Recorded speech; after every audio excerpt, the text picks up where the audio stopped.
Você sabe o que é manejo integrado de pragas e como aplicar na prática? Veja a seguir.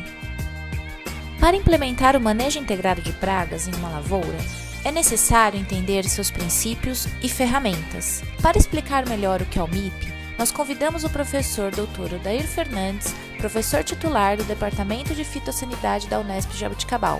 Acompanhe. Odair, agradeço a sua disponibilidade de conversar com a gente. Como é que você conceitua esse manejo integrado de pragas? O que você pode dizer para a gente de como montar um sistema desse? Ok. O manejo integrado de pragas é um conjunto de medidas que dão suporte para a tomada de decisão de controle. Algumas pessoas às vezes entendem que basta fazer a amostragem e realizar o controle.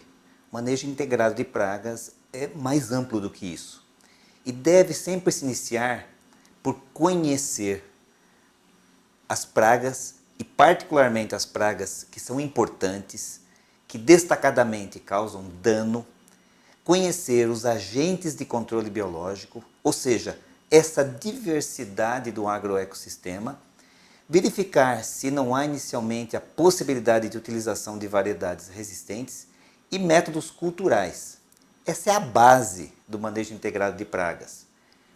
Claro, em seguida, todo o monitoramento, a amostragem dessas pragas, inclusive dos agentes de controle biológico, para somente depois, em função do tamanho da população, se os níveis toleráveis, nível de dano econômico, nível de controle, forem atingidos, aí sim, métodos de controle devem ser utilizados. Quando a gente fala hoje de controle de praga e de doença, uma coisa que vem à cabeça da gente é a questão do manejo de resistência. A gente tem visto corriqueiramente, ao longo de gerações, dentro do próprio ciclo da cultura, um produto parar de funcionar. Como é que o manejo integrado pode ajudar a evitar esse tipo de resistência? Excelente. No manejo integrado de pragas, o que se preconiza, como eu mencionei anteriormente, um conjunto de medidas. Então nós devemos levar em consideração para, por exemplo, no caso do controle químico, que se utilize essa ferramenta de forma a evitar que haja desenvolvimento da resistência. Ou seja, rotacionando produtos que tenham modos de ação distintos. Isso é fundamental no processo. Se for utilizado plantas geneticamente modificadas, que se faça a utilização do refúgio para se produzir insetos suscetíveis que vão cruzar com aqueles eventualmente resistentes.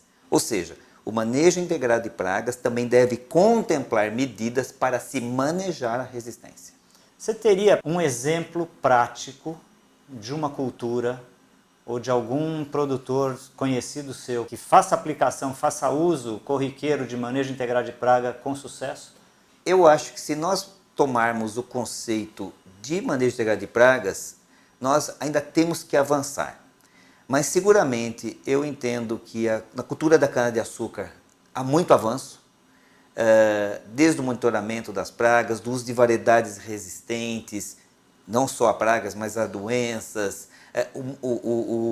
a utilização de ferramentas biológicas, que é um caso de sucesso, particularmente no Brasil, e a utilização de produtos seletivos. Eu acho que isso representa um excelente exemplo.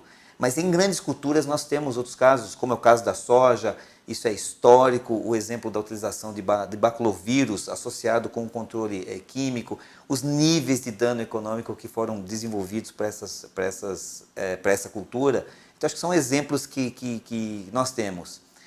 Grandes culturas e para frutíferas, eu acho que há muitos exemplos. No que diz respeito às hortaliças, eu acho que nós temos muito que avançar ainda para aprimorar aquilo que deve ser o programa de manejo de pragas.